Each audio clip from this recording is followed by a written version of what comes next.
With the 126th pick, the Raiders trade up to get to the 126th pick and draft Neil Farrell Jr. out of LSU, defensive tackle. And I think it was a pretty good pick because I know we needed defensive tackles for sure. We have to work in the trenches. Yesterday we went help the trenches of the offensive line. Today we go help the trenches of the defensive line. And this guy's going to be able to play that defensive tackle spot inside of Patrick Graham's 3-4 defense. Now he's 6'4", 330 pounds, and he was a rotational player at LSU. He had a lot of offers coming out of high school, Alabama, Florida, so on and so forth, all those great SEC teams, but he chose LSU, and he was there for 4 to 5 years from what I believe for a full-time ride.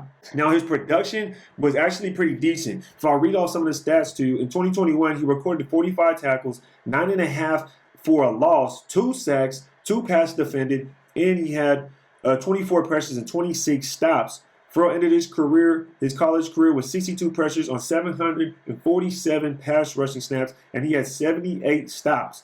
Farrell also had 143 tackles, 22 for a loss, and 7.5 sacks, 4 passes defended, and 1 forced fumble. So personally, I think he seems like a guy that could work on his run stopping definitely, and a guy that has potential to be a good pass rushing defensive tackle as well, with that kind of strength, with that kind of twist that he does have. I'm going to definitely have to break down some film on this dude and check him out a little bit more because I did watch film on him before. I would say this pick right here, for me personally, I'd have to give it a C, but I'm going to wait a little bit, and at the very end of the draft, then I'll make my video on my grades for each pick. But I definitely do like the draft. It was a position in need, and we waited and let guys fall to us. So I definitely like how the draft has transpired so far. Let me know what you guys think. Appreciate everybody pulling up, man. Ready to take. Make sure to hit that like and subscribe, y'all.